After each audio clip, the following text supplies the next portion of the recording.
जनवरी 1751 जयपुर शहर। हाँ। अचानक से शहर के सभी बड़े दरवाजे अंदर से पूरी तरह बंद कर दिए जाते हैं। और फिर शुरू होता है वो भयानक मंजर। बिल्कुल। फिर शुरू होता है हजारों मराठा सैनिकों का एक साथ कत्लेआम। सुनने में ये किसी बॉलीवुड फिल्म का क्लाइमैक्स लगता है। वही तो।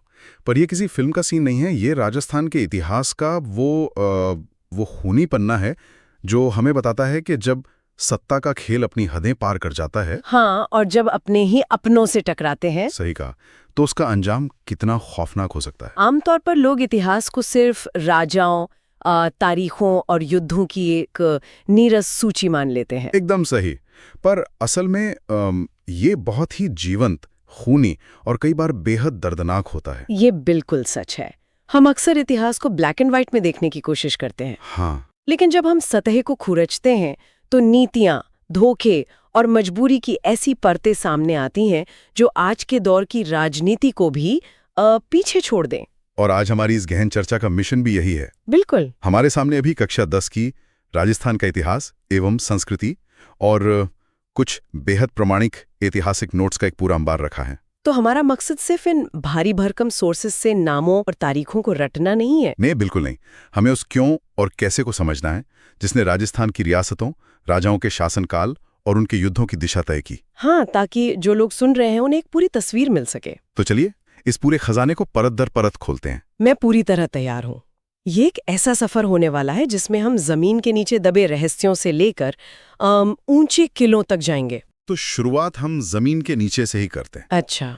इन बड़े बड़े महलों और खूनी संघर्षों से बहुत पहले आखिर इस धरती पर बसा कौन था? ये एक बड़ा सवाल है। हाँ, सोर्सेज में सबसे पहले प्राचीन सभ्यताओं और उनके उत्खनन यानी खुदाई का जिक्र है। सही। यहाँ मेरे सामने कुछ नाम और तारीखें हैं, जैसे कालीबंगा जो हनुमानगढ़ में है। हाँ, कालीबंगा काफी मशहूर है। यहाँ लिखा है कि 1952 में अमलानंद घोष ने इसे खोजा था। बिल्कुल। और उसके बाद 1961 और 62 के दौरान बीबी लाल और बी के थापर ने यहाँ खुदाई की थी। अच्छा। और यहाँ ये भी बताया गया है कि कालीबंगा का मतलब होता है काले रंग की चूड़ियां। हाँ, वहाँ ऐसी चूड़ियां मिली थी, इसलिए ये नाम पड़ा। लेकिन सबसे हैरानी की बात मुझे ये लगी कि यहाँ जुते हुए खेत और एक साथ 2 फसलें उगाने के साक्ष्य मिले। ओह वाह। हाँ, और इसके साथ ही उदयपुर के पास की आहड़ सभ्यता भी है। आहड़? हाँ, 1953 में अक्षय कीर्ति व्यास ने इसका उत्खनन शुरू किया था। अच्छा, उसके बाद? फिर आरसी अग्रवाल और एचटी संकालिया ने इसे आगे बढ़ाया। आहड़ को ताम्रवती नगरी कहा जाता था। ताम्रवती यानी तांबे से जुड़ा कुछ? एकदम सही, क्योंकि यहाँ के लोग तांबे के औजार बनाने में माहिर थे। समझ गया। और नोट्स में ये भी है कि भिलवाड़ा के बागौर में 1967 से 1970 के बीच वीएन मिश्रा के निर्देशन में खुदाई हुई। वहाँ क्या खास मिला था? यहाँ पशुपालन और कृषि के सबसे पुराने प्रमाण मिले हैं। ओह, ये तो बहुत अहम जानकारी है। हाँ, और फिर सीकर का गणेश्वर है जिसे आरसी अग्रवाल ने खोजा, और बेरात या विराटनगर जहां से अशोक का बाबरू शिलालेख मिला। हाँ। लेकिन रुकिए, मैं यहाँ 1 मिनट के लिए टोकना चाहूंगा। जी कहिए, क्या हुआ? हाँ। लेकिन क्या हम सिर्फ एक पुराने टाइम कैप्सूल को नहीं खोल रहे हैं? मतलब आज के दौर में जब हम आर्टिफिशियल इंटेलिजेंस और अंतरिक्ष यात्रा की बात कर रहे हैं, तो इन टूटे हुए बर्तनों, ईंटों या जुते हुए खेतों के निशानों का आखिर क्या महत्व है? अच्छा सवाल है। मुझे तो ये सब बस मिट्टी लगता है। इसकी क्या अहमियत है आज? ये सवाल बहुत ही स्वाभाविक है। देखिए, देखने में ये सिर्फ मिट्टी के बर्तन या खंडहर लग सकते हैं। हाँ। लेकिन असल में ये मानव सभ्यता की हार्ड ड्राइव हैं। Hard drive? हाँ। वो कैसे? ये सवाल कि इनका महत्व क्या है, इसका जवाब इस बात में है कि सभ्यताएं काम कैसे करती हैं। अच्छा। जब हम गणेश्वर की बात करते हैं तो वो सिर्फ एक ताम्रयुगीन जगह नहीं थी। वहां से हड़प्पा जैसी विशाल सभ्यता को तांबा निर्यात किया जाता था। Wait, really? हड़प्पा को तांबा बेचते थे? बिल्कुल। सोचिए, उस दौर में एक पूरी सप्लाई चेन काम कर रही थी। ये तो मैंने सोचा ही नहीं था। और आहद के लोग तांबा गलाने की भट्टियों का इस्तेमाल कर रहे थे। ये उस समय की हाईटेक इंजीनियरिंग थी। मतलब वो लोग पहले से ही मेटलर्जी में इतने आगे थे। हाँ, और कालीबंगा में एक साथ 2 फसलें उगाना, ये बताता है कि उन्हें मौसम, मिट्टी और कृषि विज्ञान की कितनी गहरी समझ थी। राइट। तो ये टूटे बर्तन हमें ये नहीं बताते कि वो क्या खाते थे। तो क्या बताते हैं? ये बताते हैं कि आज जो हमारा आर्थिक और वैज्ञानिक ढांचा है उसकी नींव इसी जमीन पर हजारों साल पहले रखी गई थी। ये नजरिया तो बिल्कुल ही अलग है। मतलब हम उन्हें सिर्फ पुराने लोगों की तरह ना देखकर उस दौर के इंजीनियरों और अर्थशास्त्रियों की तरह देखें। एकदम सही। और यही इस चर्चा का मूल उद्देश्य है। ये वाकई दिलचस्प है और शायद यही वजह है कि जिस जमीन पर इतनी उन्नत सभ्यताएं और इतने समृद्ध व्यापारिक मार्ग थे, हाँ, सदियों बाद उसी जमीन पर वर्चस्व के लिए इतनी खूनी जंगें लड़ी गईं। बिल्कुल, सत्ता का खेल यहीं से शुरू होता है। तो इस बात से मुझे लगता है हमें अपनी कहानी के दूसरे पड़ाव पर चलना चाहिए, यानी मेवाड़ का उदय। मेवाड़ का इतिहास भारतीय उपमहाद्वीप के सबसे लंबे समय तक चलने वाले राजवंशों में से एक है। हाँ, और इसकी नींव गुहिल वंश ने रखी थी। सही कहा। यहाँ सोर्सेज में बप्पा रावल का जिक्र बहुत प्रमुखता से है। 734 ईस्वी में बप्पा रावल ने मनमोरी को हराकर चित्तौड़ पर कब्जा कर लिया था। हाँ, ये एक बहुत बड़ा टर्निंग पॉइंट था। लेकिन यहाँ एक बात मुझे बहुत अजीब लगी। कौन सी बात? इतने बड़े राज्य पर कब्जा करने के बाद भी बप्पा रावल ने खुद को मेवाड़ का राजा घोषित नहीं किया। हाँ, उन्होंने एक अलग रास्ता चुना। उन्होंने एकलिंग जी का मंदिर बनवाया और खुद को उनका दीवान यानी मंत्री बताया। बिल्कुल। कोई भी इंसान इतनी मेहनत से सत्ता हासिल करने के बाद ताज खुद क्यों नहीं पहनना चाहेगा? ये तो अजीब है। यहाँ सबसे दिलचस्प बात यह है कि ये महज कोई धार्मिक भावना नहीं थी। तो फिर क्या था? ये राजनीति और मनोविज्ञान का एक मास्टर स्ट्रोक था। Master stroke? कैसे? देखिए, जब आप खुद को राजा कहते हैं तो कोई भी दूसरा महत्वाकांक्षी व्यक्ति आपको चुनौती दे सकता है। हाँ, ये तो है। लेकिन जब आप कहते हैं कि असली राजा तो भगवान एकलिंग जी हैं और मैं तो सिर्फ उनका सेवक हूँ। ओह, मैं समझ रहा हूँ। जो भी मेवाड़ की सत्ता को चुनौती देगा वो सीधे भगवान को चुनौती दे रहा होगा। ये तो वाकई बहुत दिमाग वाला काम था। इससे जनता और सेना के मन में राज्य के प्रति एक अटूट धार्मिक निष्ठा पैदा हो गई। इसी एक फैसले ने मेवाड़ को वो वैचारिक स्थिरता दी जो सदियों तक किसी और रियासत के पास नहीं थी। ओह, तो ये धर्म के आवरण में छिपी एक बहुत ही गहरी कूटनीति थी। बिल्कुल। और इस कूटनीति और राज्य की ताकत का असर हमें 1227 के भूताला के युद्ध में दिखता है। हाँ, जैत्र सिंह का दौर, जिसमें जैत्र सिंह ने दिल्ली के सुल्तान इल्तुतमिश की सेना को खदेड़ दिया था। सही। लेकिन फिर आता है 1303 का साल, अलाउद्दीन खिलजी का चित्तौड़ पर आक्रमण। ये तो इतिहास के सबसे चर्चित युद्धों में से एक है। हाँ, कहानी और फिल्मों में तो हमेशा रानी पद्मिनी का ही जिक्र होता है, लेकिन हमारे सोर्स कुछ और इशारा कर रहे हैं। बिल्कुल। देखिए, लोक कथाएं अपनी जगह हैं, लेकिन अगर हम ऐतिहासिक और सामरिक दृष्टिकोण से देखें, यानी जियोपॉलिटिक्स के नजरिए से, हाँ, तो खिलजी को चित्तौड़ किसी भी कीमत पर चाहिए था। क्यों? ऐसा क्या था चित्तौड़ में? खिलजी एक साम्राज्यवादी शासक था और उसकी नजर गुजरात के समृद्ध बंदरगाहों पर थी। अच्छा, पोर्ट्स पर? हाँ, और दिल्ली से मालवा और गुजरात जाने वाला मुख्य व्यापारिक मार्ग सीधे चित्तौड़ से होकर गुजरता था। ओह, तो वो एक चोक पॉइंट था। एकदम सही। जब तक चित्तौड़ स्वतंत्र था, दिल्ली की सेनाएं और व्यापारिक काफिले सुरक्षित रूप से दक्षिण की ओर नहीं जा सकते थे। मतलब ये हमला विशुद्ध रूप से भू राजनीतिक और आर्थिक नियंत्रण के लिए था। बिल्कुल, ट्रेड रूट्स पर कब्जा करना ही मुख्य मकसद था। भू राजनीति का ये खेल आगे चलकर और भी खतरनाक हो गया। हाँ, राणा संगा के आने के बाद। सही कहा, राणा संगा का युग आता है। उन्होंने खतौली और बारी के युद्धों में दिल्ली की सेनाओं को हराया। संगा की सेना को हराना बहुत मुश्किल था। लेकिन 1527 का खानवा का युद्ध इतिहास का एक निर्णायक मोड़ था। हाँ, जहाँ सांगा का सामना बाबर से हुआ। और हम सब जानते हैं कि बाबर ने ये युद्ध जीत लिया। लेकिन मैं यहाँ एक तकनीकी चीज समझना चाहता हूँ। कैसी तकनीकी चीज? सोल्सेस में लिखा है कि बाबर के पास तुलगुमा युद्ध पद्धति थी। हाँ, तुलगुमा। रुकिए, ये तुलगुमा पद्धति क्या है? क्या ये कोई खास तरह का चक्रव्यूह था जिससे राजपूत हार गए? ये एक बहुत ही शानदार सैन्य रणनीति थी जिसने पारंपरिक राजपूत युद्ध शैली को चकमा दे दिया। चकमा दे दिया? हाँ। कैसे? देखिए, राजपूत हमेशा आमने सामने की वीरता पर विश्वास करते थे, सीधे दुश्मन की छाती पर वार करना। हाँ, वो तो उनकी पहचान थी। पर बाबर ने क्या किया? उसने अपनी सेना को सिर्फ सामने नहीं रखा। तो कहाँ रखा? उसने सेना के दाएं और बाएं हिस्सों में ऐसे घुड़सवारों की टुकड़ियां रखी जो तेजी से आगे बढ़कर दुश्मन को यानी फ्लैंकिंग मैनूवर। एकदम सही। इसे ही तुलगुमा कहते हैं, दुश्मन को फ्लैंक करना। समझ गया। और इसके अलावा बाबर ने सामने की तरफ बैलगाड़ियां बांधकर एक दीवार सी बना दी थी जिसके पीछे से उसकी तोपें आग उगल रही थीं। तो संगा की सेना सीधे हमले के लिए आगे बढ़ी? हाँ, सामने से तोपों के गोलों का शिकार हुई और दाएं बाएं से तुलगुमा घुड़सवारों ने उन्हें घेर लिया। बाप रे, ये वाकई में एक भयानक दृश्य रहा होगा। ये वीरता और आधुनिक सैन्य तकनीक के बीच का टकराव था, जिसमें तकनीक जीत गई। तोपखाने और कूटनीतिक घेराबंदी ने तलवारों को हरा दिया। बिल्कुल।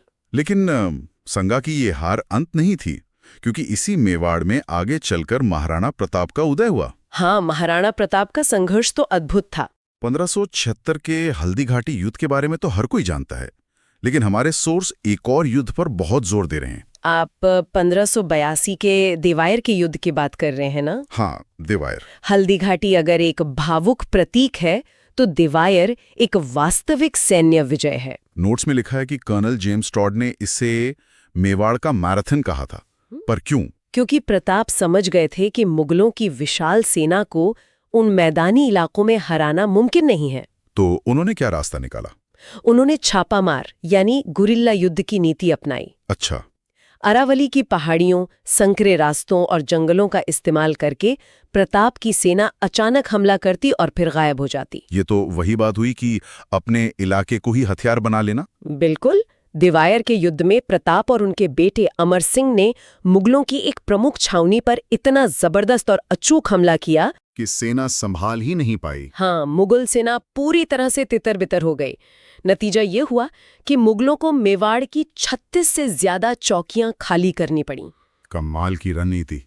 मतलब जब सीधे नहीं जीत सकते तो इलाके के भूगोल को ही अपना सबसे बड़ा हथियार बना लो। सही कहा। अब जब मेवाड़ अरावली की पहाड़ियों में संघर्ष कर रहा था, हाँ, तब पश्चिमी राजस्थान के रेतीले धुरों में कुछ और ही जल रहा था। हाँ, वहाँ मारवाड़ और बीकानेर में राठौड़ वंश सत्ता के नए केंद्र बना रहा था। पश्चिमी राजस्थान का भूगोल तो मेवाड़ से बिल्कुल अलग है ना? बिल्कुल।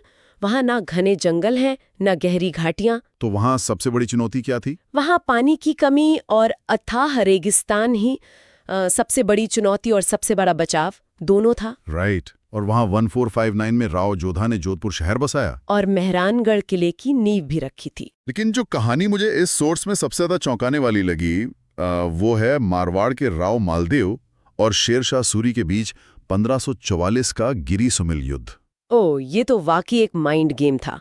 हाँ, मैंने यहाँ पढ़ा है कि शेरशाह सूरी, जो उस वक्त दिल्ली का सुल्तान था, वो मालदेव की विशाल सेना से सीधे लड़ने की हिम्मत नहीं जुटा पा रहा था। उसने वहां दिमाग का इस्तेमाल किया। सही। उसने एक चाल चली। उसने मालदेव के दो सबसे भरोसेमंद सेनापतियों जैता और कुंपा को लेकर कुछ जाली खत यानी फर्जी पत्र तैयार करवाए। हाँ। ये खत आखिर कैसे काम करते थे? शेरशाह एक चतुर और धूर्त रणनीतिकार था। उसे पता था कि राजपूतों को युद्ध के मैदान में हराने से आसान है उनके दिमाग से खेलना। साइकोलॉजिकल वॉरफेयर एक तरह से। एकदम। उसने ऐसे जाली पत्र मालदेव के खीमे के पास जानबूझकर गिरवा दिए जिनमें ये लिखा था कि जैता और कुंपा ने शेरशाह से रिश्वत ले ली है।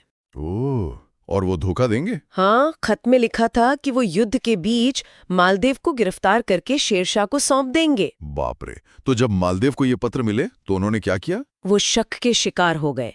बिना पूरी जांच किए मालदेव अपनी आधी सेना लेकर रातों रात मैदान छोड़कर चले रहे। ये तो बहुत बड़ा धोखा था। और पीछे रह गए जैता और कुंपा। उन पर तो गद्दारी का इल्जाम लग चुका था। बिल्कुल। और एक राजपूत के लिए मौत से ज्यादा भयानक गद्दारी का कलंक था। तो उन्होंने अपना दाग कैसे धोया?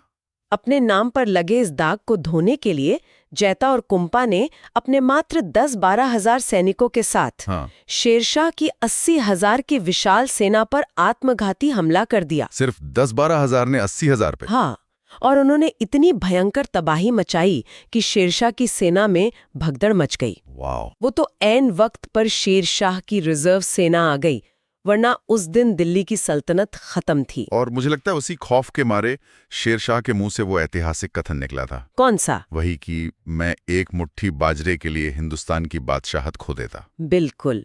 मुट्ठी भर बाजरा मारवाड़ की बंजर जमीन का प्रतीक था। अच्छा, मतलब इतनी सी बेकार जमीन के लिए? हाँ।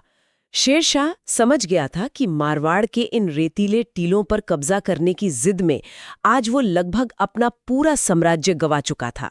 ये अपने आप में कितनी बड़ी बात है। इसके बाद मालदेव के बेटे राव चंद्रसेन का दौर आया। हाँ, जिन्हें मारवाड़ का प्रताप कहा जाता है। क्योंकि उन्होंने भी अकबर की अधीनता स्वीकार करने के बजाय दर दर भटकना चुना था। सही। और मारवाड़ के पास ही बीकानेर रियासत भी अपना वर्चस्व बना रही थी। बीकानेर का इतिहास थोड़ा अलग है। हाँ, यहाँ राव जैतसी का नाम है, जिन्होंने हुमायूं के भाई कामरान को हराया था। और फिर आए राव राय सिंह, जिन्हें राजपूताने का कर्णा कहा जाता है। बिल्कुल। उन्होंने एक बिल्कुल अलग ही रास्ता चुना, मुगलों के साथ कूटनीतिक और दोस्ताना संबंध बनाने का। राय सिंह बहुत व्यवहारिक शासक थे। उन्होंने प्रैग्मेटिज्म दिखाया। हाँ, उन्होंने देखा कि लगातार युद्ध से राज्य की अर्थव्यवस्था तबाह हो रही है, तो उन्होंने संधि कर ली। मुगलों के साथ संधि करके उन्होंने बीकानेर को सुरक्षित कर लिया। इससे व्यापार बढ़ा, कला और साहित्य का विकास हुआ और बीकानेर ने एक लंबा शांति का दौर देखा। पता, जब मैं ये सब पढ़ रहा था तो मुझे लगा जैसे मैं गेम ऑफ थ्रोन्स का कोई रेगिस्तानी संस्करण देख रहा हूँ। ये तुलना बहुत सटीक है ना? कूटनीति, जाली खत, गद्दारी, युद्ध और अस्तित्व बचाने की जद्दोजहद। बिल्कुल। लेकिन इस पूरे खेल में एक नया मोड़ तब आता है जब मुगल कमजोर पड़ने लगते हैं। हाँ, वहां से एक पावर वैक्यूम पैदा होता है। सही कहा। मुगलों का पतन एक खालीपन लाता है और उस खालीपन को भरने के लिए दक्षिण से एक नई ताकत राजस्थान में प्रवेश करती है, मराठे। हाँ, मराठे। और यहां से हमारी कहानी का सबसे स्या और दुखादा अध्याय शुरू होता है, आपसी फूट। मुगलों का दबदबा कम होने पर राजपूत राजाओं के पास एक सुनहरा मौका था। कैसा मौका? वो चाहते तो अपने पुराने मतभेद भुलाकर पूरे राजस्थान को एक स्वतंत्र और शक्तिशाली संघ बना सकते थे। लेकिन उन्होंने किया क्या? वो आपस में ही रियासतों की सीमाओं और झूठी शान के लिए लड़ने लगे। और मराठों ने इस कमजोरी को तुरंत भांप लिया। बिल्कुल। लेकिन सोर्सेज में एक घटना का जिक्र है जो दिखाती है कि उन्होंने एकजुट होने की कोशिश की थी। आप हुड़दा सम्मेलन की बात कर रहे हैं? हाँ, 17 जुलाई 1734 को हुआ हुड़दा सम्मेलन। जयपुर के सवाई जयसिंह ने ये पहल की थी कि सभी राजपूत शासक एक झंडे के नीचे आएं और मराठा को यहाँ से बाहर निकालें। सही। योजना कागजों पर तो बहुत शानदार थी। क्या तय हुआ था उसमें? ये तय हुआ था कि बारिश का मौसम खत्म होते ही सभी राजा अपनी अपनी सेनाओं के साथ रामपुरा में इकट्ठा होंगे। अच्छा। और मराठाओं पर एक संयुक्त हमला करेंगे। ये भी समझौता हुआ कि कोई भी राज्य दूसरे राज्य के बागी या विद्रोही को शरण नहीं देगा। लेकिन बारिश का मौसम बीत गया और रामपुरा में कोई नहीं पहुंचा। यही तो सबसे बड़ी हार थी। आखिर क्यों? इतना बड़ा सम्मेलन जो राजस्थान की किस्मत बदल सकता था, वो जमीन पर क्यों नहीं उतरा? क्योंकि कोई भी शासक दूसरे पर भरोसा नहीं करता था। Mutual distrust. एकदम। अगर हम इसे व्यापक संदर्भ में देखें तो हर राजा अपनी रियासत का विस्तार करना चाहता था। मतलब सबको अपनी पड़ी थी। हाँ, जयपुर के सवाई जयसिंह खुद अपने पड़ोसी राज्यों के इलाके हड़पने में लगे थे। और बाकी लोग? बीकानेर और जोधपुर आपस में लड़ रहे थे। ऐसे में कौन अपनी सेना घर से दूर भेजेगा जब उसे डर हो कि पीछे से उसका पड़ोसी ही उसके राज्य पर कब्जा कर लेगा? हो, तो व्यक्तिगत स्वार्थ और अविश्वास ने उस एकता को पनपने ही नहीं दिया। बिल्कुल सही। और इस अविश्वास का नतीजा ये हुआ कि मराठास को राजस्थान के आंतरिक मामलों में दखल देने का सीधा न्योता मिल गया। वो अब हमलावर नहीं बल्कि एक तरह से किराए के सैनिक बन गए थे। मर्सनरीज की तरह? हाँ, जैसे जयपुर के उत्तराधिकार का युद्ध देख लीजिए, जिसमें सवाई जयसिंह की मृत्यु के बाद ईश्वरी सिंह और माधो सिंह के बीच गद्दी के लिए लड़ाई छिड़ गई थी। सही। 1748 का बागरू का युद्ध। और दोनों ही भाइयों ने मराठों को पैसा देकर अपनी तरफ से लड़ने के लिए बुलाया। जरा इस विडंबना को देखिए। क्या? जो मराठे कल तक सबसे बड़े दुश्मन थे, आज वही राजपुताना के राजा तय कर रहे थे। ये तो सच में बहुत अजीब बात है। ईश्वरी सिंह गद्दी पर तो बैठ गए, लेकिन मराठों ने युद्ध की एवज में इतनी भारी रकम मांगी जो वो चुका नहीं पाए। और फिर उसके बाद ईश्वरी सिंह ने आत्महत्या कर ली थी। हाँ, और इसके बाद माधो सिंह गद्दी पर आए। और यहीं से जुड़ता है हमारे इस गहन विश्लेषण का शुरुआती दृश्य। जनवरी 1791। हाँ, वही जयपुर वाला किस्सा। मराठे जयपुर शहर में पैसे वसूलने और शहर देखने के इरादे से घुसे थे। लेकिन शहर के लोगों में मराठों के खिलाफ इतना गुस्सा भर चुका था कि माधो सिंह ने शहर के दरवाजे बंद करवा दिए और फिर हजारों मराठा सैनिकों का बेरहमी से कत्ल कर दिया गया। ये एक बेहद हताशा भरा कदम था। इस कत्लेआम ने मराठाओं और राजपूतों के बीच ऐसी दुश्मनी पैदा कर दी जिसका खामियाजा राजपूताना को दशकों तक भुगतना पड़ा। यानी उसके बाद बदला शुरू हुआ। बिल्कुल।